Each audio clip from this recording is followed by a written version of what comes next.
πολλά σε δίκαιο εξωτερικού? Καλά. Δεν νομίζω. Όχι πολύ. Λοιπόν, κύριε Μπόβαλη, σας ευχαριστούμε πολύ. Να είστε καλά. Να είστε καλά. Παραμένουμε, Βασιλική, σε θέματα παιδείας, γιατί διαβάζαμε. Τώρα στο έχει τελειώσει και το Ανοιχτό Πανεπιστήμιο, αλλά διαβάζαμε προχθές ένα πρωτοσέλιδο και μετά ένα άρθρο το οποίο. Κινδυνολογίες, έτσι. Ήταν πραγματικά ανησυχητικό. Αν είναι κινδυνολογίες, γι' αυτό και φέραμε εδώ τον πρόεδρο του Πανελληνίου Συλλόγου Φοιτητών και Πτυχιούχων του Ανοιχτού Πανεπιστημίου, τον κύριο Νίκο Πρικιό, για να μας τα πει για 30.000 φοιτητές οι οποίοι ήταν στον αέρα, στο Ανοιχτό Πανεπιστήμιο, άρθρο εφημερίδας, έτσι. Και με αφορμή αυτό, σας καλέσαμε εδώ να μας πείτε τι συμβαίνει, για να μην υπάρχει και αυτό το πέπλο ανησυχίας. Καλημέρα. Καλημέρα. Αρχικά, ναι, να σας καλημερίσω και να σας ευχαριστήσω που μας καλέσατε. Να είστε καλά. Και, ναι, είναι σημαντικό να δίνετε βήμα στις φοιτητικές οργανώσεις και συλλογικότητες. Το Ανοιχτό Πανεπιστήμιο πραγματικά είναι ένα πολύ καλό πανεπιστήμιο, 16ο αυτή τη στιγμή. Είναι κανονικό ΑΕΗ. Είναι κανονικό ΑΕΗ. Χαίρομαι πάρα πολύ που μου το θέτετε, διότι ο κόσμος έχει μια λανθασμένη εντύπωση για το Ανοιχτό Πανεπιστήμιο. Θεωρεί ότι πας, πληρώνεις, παίρνεις πτυχίο, τελείωσες. Και με ευκολία. Δεν είναι έτσι. Δεν είναι έτσι. Καλό θα ήταν οι καλοθελητές που βγαίνουν και σχολιάζουν παντού να έρθουν στο Ανοιχτό Πανεπιστήμιο, έτσι για λίγο να κάνουν ένα πρόγραμμα, να δούμε πόσο εύκολα μπορούν να πάρουν πτυχίο. Ναι. Και δίνει τη δυνατότητα και σε νέους, βέβαια, και σε ανθρώπους μεγαλύτερης ηλικίας να μπορούν να σπουδάσουν, αν το θέλουν. Φυσικά. Να πάρουν το πτυχίο τους και μετά να πορευθούν, να καλλιεργηθούν. Και βλέπουμε, βέβαια, για την επαγγελματική αποκατάσταση, γιατί είναι ένα μεγάλο ζήτημα όλο αυτό. Πάμε όμως στο θέμα μας, έτσι, που είναι τι. Γιατί ακούγεται ότι κινδυνεύει το Πανεπιστήμιο θεωρώ, αυτό, όπως που είναι είπατε, με ευρωπαϊκές από την Ευρώπη, με το πρόγραμμα του ΕΣΠΑ. Θεωρώ, όπως είπατε, από την πρώτη στιγμή που δημοσιεύτηκε αυτό, θεωρήσαμε εμείς ως Πανελλήνιος Σύλλογος των Φοιτητών του Ελληνικού Πολιτισμού, και μάλιστα προτείναμε να υπάρξει και σχετική ηρεμία στην ακαδημαϊκή μας κοινότητα, για έναν και μόνο λόγο. Διότι γνωρίζουμε πολύ καλά πώς είναι το να κινδυνολογούν κάποιοι δημοσιογράφοι. Γιατί, συγγνώμη κιόλας, αλλά γνωρίζετε ότι πολλοί. Συμβαίνει και αυτό. Ναι. Συμβαίνει και αυτό. Κοιτάξτε, εμείς δεν θέλουμε να τα βάλουμε συναδέλφους. Όχι, να υποθεί η αλήθεια. Δηλαδή, εσείς είστε στο πανεπιστήμιο και τα ξέρετε. Ναι. Θεωρούμε ότι η προηγούμενη διοίκηση φέρει μεγάλη ευθύνη για το πρόβλημα αυτό. Θα έπρεπε να είχε τρέξει κάποιες διαδικασίες, τις οποίες δυστυχώς δεν έτρεξε, όπως δεν είχε κάνει πάρα πολλά. Ποιο είναι το πρόβλημα, είναι η διοικητική υπαλλήλη? Η διοικητική υπαλλήλη, ναι, γιατί ακούστηκε για καθηγητές. Ακούστηκε ότι υπάρχουν τέτοια προβλήματα, αλλά στην ουσία δεν υπάρχουν τέτοια προβλήματα. Οι άνθρωποι είναι διοικητικοί. Φυσικά και δεν θέλουμε κανείς να χάσει τη δουλειά του, έτσι, ακόμα και εμείς οι φοιτητές. Χρειάζονται και διοικητικοί σε ένα πανεπιστήμιο. Μα φυσικά είναι ο κορμός μας. Και ανεβαίνετε εσείς στα ράφια και βγάζετε τα βιβλία. Είναι ο κορμός μας. Δεν είναι μόνο αυτό. Ειδικά αυτό το πανεπιστήμιο βασίζεται πολύ στις διοικητικές υπηρεσίες. Φυσικά, στις διοικητικές υπηρεσίες. Τέλος πάντων, μην ξεχνάμε ότι και ο πρόεδρος μας την ίδια ημέρα βγήκε και έκανε ανακοίνωση στο. Ο κύριος Καρδάσης. Ο κύριος Καρδάσης. Μισό λεπτό. Κύριος Καρδάσης, πάμε στα Γιάννενα. Βρίσκεται στα Γιάννενα ο κύριος Καρδάσης. Είναι ο πρόεδρος της Διοικούσας Επιτροπής του Ανοιχτού Πανεπιστημίου. Θα τον δούμε αμέσως τώρα να μας πει τι ακριβώς συμβαίνει. Γιατί είπε εδώ και ο κύριος Πρικιός ότι κάτι όπως έγιναν τα πράγματα από την προηγούμενη διοίκηση άφησαν κάποια προβλήματα. Καλή σας ημέρα. Από την Έρα Ιωαννίνων, έτσι. Καλημέρα σας, κύριε Καρδάση. Σας φιλοξενούν εκεί. Καλημέρα. Λοιπόν, για πείτε μας τώρα, διαβάσαμε για 30.000 φοιτητές που είναι στον αέρα, για το Ανοιχτό Πανεπιστήμιο το οποίο κινδυνεύει. Εσείς είστε ο πρόεδρος του Πανεπιστημίου και θέλουμε να μας δώσετε την ακριβή εικόνα του τι γίνεται, του τι παραλάβατε, την καμένη γη που λέμε όλοι, και πώς θα δουλέψουμε γύρω από αυτή και πώς τα πράγματα μπορούν να δρομολογηθούν σε έναν σωστό δρόμο. Κοιτάξτε, το Ανοιχτό Πανεπιστήμιο είναι ένα δημόσιο πανεπιστήμιο σαν όλα τα υπόλοιπα πανεπιστήμια. Πρώτον αυτό. Δεύτερον, το Ελληνικό Ανοιχτό Πανεπιστήμιο διαθέτει 225 υπαλλήλους, εκ των οποίων οι 180 περίπου αμείβονται μέσα από τα προγράμματα ΕΣΠΑ. Για όσους γνωρίζουν, τα προγράμματα ΕΣΠΑ όχι στο ΕΑΠ, το Ανοιχτό Πανεπιστήμιο, όχι στην Ελλάδα, αλλά σε όλη την Ευρώπη, ολοκληρώνονται στις 15 Νοεμβρίου. Άρα στις 15 Νοεμβρίου, εκ των πραγμάτων, λήγουν οι συμβάσεις 180 ανθρώπων. Γίνομαι κατανοητός μέχρι στιγμής. Απόλυτα. Απόλυτα. 180 από πόσους είπατε, 210 συνολικά? Από τους 225. 225. Συντριπτική πλειοψηφία δηλαδή. Μάλιστα. Όχι απλώς η πλειοψηφία, μιλάμε για τα 4-5 ή για τα... Συντριπτική. Καταλαβαίνετε λοιπόν ότι με αυτούς τους όρους του Πανεπιστήμιου δεν μπορεί να λειτουργήσει, προφανώς δεν μπορεί να λειτουργήσει. Εμείς προχθές συνεδρίαση ειδικούσα τη Δευτέρα και έβγαλε μια ανακοίνωση, στην οποία ανακοίνωση θίγει τις ευθύνες της προηγούμενης διοίκησης και ο λόγος είναι πάρα πολύ απλός. Για να προχωρήσεις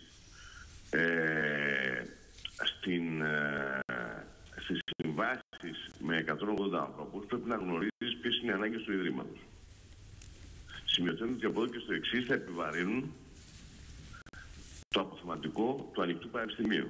Δεν θα πληρώνονται από το δημόσιο, θα πληρώνονται, το ξαναλέω, από το αποθεματικό του ανοιχτού πανεπιστημίου. Και όχι από ευρωπαϊκά προγράμματα, δηλαδή από δικούς μας πόρους. Κατά συνέπεια, το ελάχιστο που απαιτεί οποιοδήποτε οργανισμός, μια υπηρεσία, ένα μαγαζί, θέλει περιγραφή αντικειμένου εργασίας με το οποίο να δικαιολογείται μια θέση υπαλλήλου. Αυτό είναι αυτονόητο σε οποιοδήποτε οργανισμό. Στο Πανεπιστήμιο αυτό δεν είχε γίνει. Όπως καταλαβαίνετε, λοιπόν, τρέχουμε να το κάνουμε τελευταία στιγμή. Σας το λέω για ποιο λόγο. Για να προσδιορίσουμε τις ανάγκες του Πανεπιστημίου σε διοικητικό προσωπικό. Θα μου πείτε, καλά, δεν είναι οι 180 που λήγουν οι συμβάσεις τους? Δεν είναι απαραίτητο, γιατί κάποιοι δεν παρέχουν διοικητικό έργο. Κάποιοι ήταν σε προγράμματα και παρήχαν εργασίες εξειδικευμένες. Άρα λοιπόν δεν είναι αυτονόητο ότι θα συνεχίσουν να εργάζονται για το ανοιχτό πανεπιστήμιο. Αυτό είναι το ένα ζήτημα. Το δεύτερο ζήτημα είναι ότι εμείς προφανώς και έχουμε τη δυνατότητα από το αποθεματικό, όπως είπα, να καλύψουμε τις αμοιβές αυτών των ανθρώπων. Ωστόσο, αυτό που προσπαθούμε να κάνουμε σε συνεργασία με τα συναρμόδια υπουργεία είναι το να υπάρξει ρύθμιση που να διασφαλίζει και την απόφαση τη δικιά μας. Μην έχουμε δηλαδή κινδύνους καταλογισμού, όπως καταλαβαίνετε, και τρέχουμε και δεν φτάνουμε συνέχεια ατομικά ο καθένας από εμάς. Όπως επίσης και οι υπάλληλοι να διασφαλίζονται ότι δεν είναι πρόσκαιρη η εργασία του στο ανοιχτό πανεπιστήμιο, αλλά έχει μονιμότερα χαρακτηριστικά. Και το λέω αυτό υπό την έννοια του ότι, όπως αντιλαμβάνεστε, ένας οργανισμός του οποίου 180 στους 225 είναι με συμβάσεις, δεν μπορεί να είναι με μπλοκάκι, δεν μπορεί να σταθεί ένας τέτοιος οργανισμός. Ωραία, κύριε Καρδάση, πώς μπορεί να επιληθεί αυτό το πρόβλημα? Εσείς στείλατε μια επιστολή, ζητάτε κάποια πράγματα. Πώς μπορεί αυτό το καθεστώς των διοικητικών, οι οποίοι κρέμονται από το πρόγραμμα του ΕΣΠΑ, να αλλάξει για να μπορέσει να λειτουργήσει σε έναν πιο εύρυθμο ρυθμό το ανοιχτό πανεπιστήμιο? Κοιτάξτε, καταρχήν για 2-3 μήνες νομίζω ότι μπορούμε να καλύψουμε τα πράγματα. Άρα, μέσα σε αυτούς τους 3 μήνες πρέπει να υπάρξει κάποια ρύθμιση. Εκτιμώ ότι θα γίνει. Θέλει δουλειά, θέλει σχεδιασμό. Έχουμε την επίσημη ανακοίνωση, έχουμε το δελτίο τύπου στα χέρια μας από το Υπουργείο. Είναι αρμόδια η κυρία Αναγνωστοπούλου για το θέμα του ΕΑΠ και λέει ότι είναι σε στενή συνεργασία με τη διοίκηση, με εσάς, και ότι θα λυθεί το θέμα.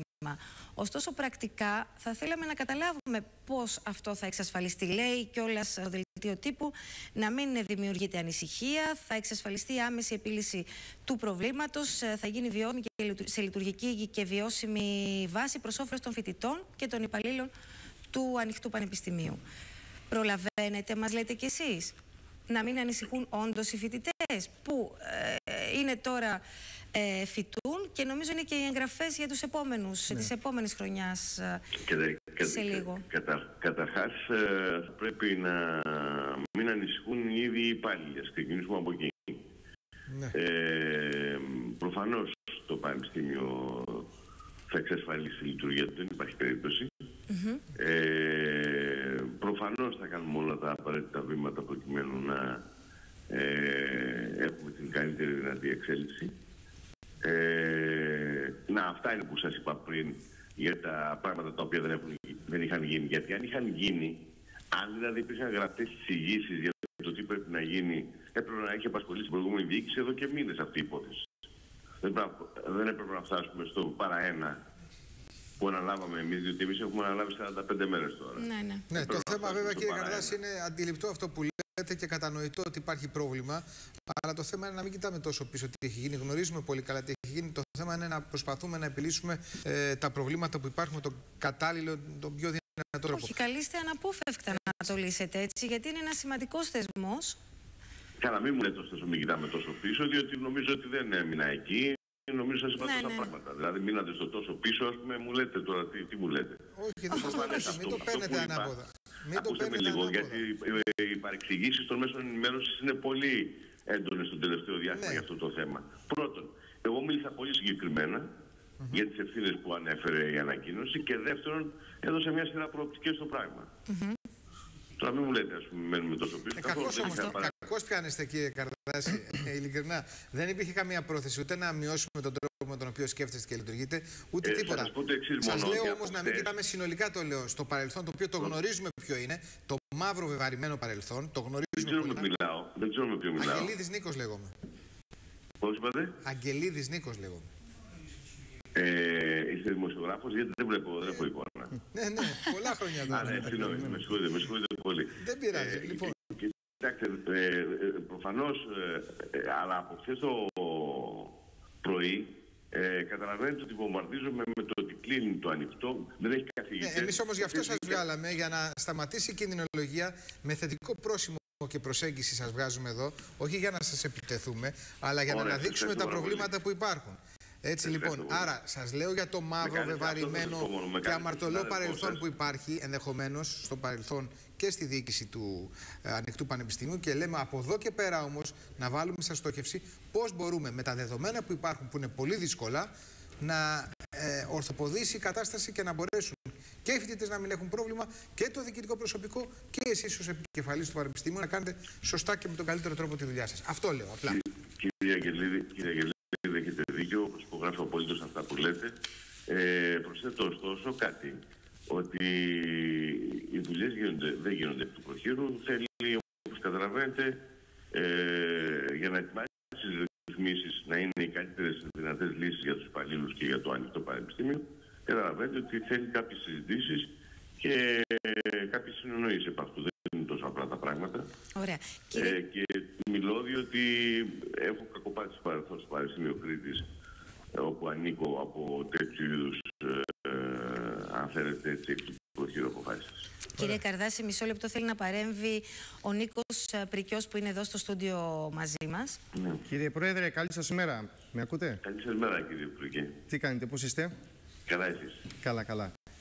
Θα ήθελα να γνωρίζετε, και σας το είχαμε πει από την πρώτη στιγμή, ότι είσαστε ένας νέος πρόεδρος, μια νέα διοικούσα επιτροπή. Είμαστε μαζί σας και πραγματικά ευελπιστούμε αυτή τη φορά η διοίκηση και οι φοιτητικοί σύλλογοι του Πανεπιστημίου μας να έχουν μια άριστη συνεργασία. Κύριε Υπουργέ, για το υπογραμμίζω και από μέρους μας. Το πιστεύω. Θα ήθελα, βασικά χαίρομαι που βγήκατε αμέσως να βάλετε ένα τέρμα στην κοινολογία την οποία έχει υποστεί το Ανοιχτό Πανεπιστήμιο και οι φοιτητές αλλά και οι εργαζόμενοι. Αλλά μια που σας έχουμε σήμερα εδώ πέρα, θα ήθελα να θέσω ένα ακόμα θέμα, αν επιτρέπετε, ένα πολύ σοβαρό θέμα για εμάς τους φοιτητές του Ανοιχτού Πανεπιστημίου και συγκεκριμένα του ελληνικού πολιτισμού. Είναι το θέμα του κωδικού ΠΕ σύμφωνο με τις σπουδές μας. Γνωρίζετε ότι αναλαμβάνετε πρόεδρος μιας διοικούσας επιτροπής σε ένα πανεπιστήμιο, στο οποίο οι φοιτητές του ελληνικού πολιτισμού δεν έχουν κωδικό ΠΕ σύμφωνα με τις σπουδές, δηλαδή ειδικότητας. Κατατάσσονται εκεί που κατατάσσονται όλα τα υπόλοιπα πτυχία του διοικητικού. Θα ήθελα να μου πείτε εάν είστε αποφασισμένος να βοηθήσετε τη συλλογικότητα του ελληνικού πολιτισμού, το συλλογικό όργανο, να είστε μαζί μας και μαζί να διεκδικήσουμε αυτό που το προεδρικό διάταγμα του 2009 μας έχει στερήσει. Είδατε, κύριε Καρδάση, φέραμε ένα μη δημοσιογράφο για να σας βάλει σε πιο δύσκολα από ό,τι σας βάλαμε εμείς. Λοιπόν, για απαντήστε τώρα. Είναι ευκαιρία. Και να κλείσουμε αυτό, παρακαλώ. Κύριε Πρικέ, Ξέρετε πολύ καλά ότι ήδη έχουμε ξεκινήσει και έχουμε συναντήσει συλλογικά όργανα των φοιτητών και των αποφύτων. Αναμένουμε και δική μας συνάντηση. Ακριβώς. Υπάρχει αναμονή. Και δυνατό. Σας το υπόσχομαι ότι θα γίνει σύντομα. Είναι αυτονόητο ότι οτιδήποτε προκύπτει ως ένα αίτημα αποφύτων και φοιτητών μας ενδιαφέρει, και εδώ μας ενδιαφέρει υπό την έννοια το ότι πρέπει να συζητήσουμε μαζί τι δυνατότητες υπάρχουν. Η διοικούσα, να ξέρετε ότι θεωρεί αυτονόητο του να υιοθετήσει αιτήματα τα οποία έχουν ακαδημαϊκό χαρακτήρα. Νομίζω ότι η ηγεσία του Υπουργείου είναι θετική στο διάλογο. Το αποδεικνύει και η ανταπόκριση που είχε η κυρία Αναγνωστοπούλου στο μεγάλο ζήτημα των υπαλλήλων του Ιδρύματος. Συνεπώς, για να μην καταχρώμεθα τον χρόνο και μέσα σε αυτό το πολύ δύσκολο ζήτημα, σας λέω ότι στην συνάντηση που θα κάνουμε τα δύο μέρη, εμείς δηλαδή μαζί σας, να δεσμευτείτε εδώ δημόσια. Θα συζητήσουμε, δεν μου λέτε τώρα να δεσμευτώ τώρα, εδώ. 7 η ώρα το πρωί να δεσμευτώ. Θα συναντηθείτε πάντως. Εδώ δημόσια να θέσουμε επιτάπητος στα προβλήματα του Πανεπιστημίου και των φοιτητών μας. Κύριε Πρόεδρε. Ακούστε με λίγο, θέλω να κάνω μια έκκληση. Γιατί μπορεί να το συζητάμε όλοι μας και οι τέσσερις εδώ που είμαστε, δεν ξέρω πώς είστε στο στούντιο. Μπορεί να το συζητάμε, ωστόσο το πρόβλημα είναι πάρα πολύ μεγάλο. Η κινδυνολογία η οποία υπέρεται με ως προχειρότητας έως και ανοησίας από ορισμένους, χωρίς να λαμβάνει υπόψη ότι αναφέρεται σε ανθρώπους, χωρίς να λαμβάνει υπόψη ότι αναφέρεται σε ανθρώπους που έχουν αρχές. Λοιπόν, ούτε καθηγητές λείπουν από το Ίδρυμα, ούτε χρήματα λείπουν από το Ίδρυμα. Το Ίδρυμα έχει τη δυνατότητα να καλύψει από το προσωπικό του τις ανάγκες του. Ωστόσο, πρέπει να υπάρξει ένας προγραμματισμός και μια νομοθετική προετοιμασία, ούτως ώστε και οι άνθρωποι να μην συνεχώς κινδυνεύουν από απολύσεις ή από πάυση της παροχής εργασίας, αλλά και το Ίδρυμα να έχει μια ομαλή διοικητική εξέλιξη και λειτουργία. Μάλιστα. Κύριε Καρδάση, σας ευχαριστούμε πάρα πολύ. Νομίζω ότι είμαστε σύμφωνοι σε αυτό και νομίζω ότι και εσείς ως αγαπητοί συνάδελφοι που βρίσκεστε εκεί, νομίζω ότι πρέπει να το τονίζετε ως δημοσιογράφοι όπου και να βρεθείτε. Να είστε καλά, κύριε Καρδάση. Ευχαριστούμε για τον κόπο που πήγατε και στην αίρα τόσο νωρίς. Να ευχαριστήσουμε και τον κύριο Πρικιό και να ευχηθούμε όλα να πάνε καλά. Να είστε καλά, σας ευχαριστούμε.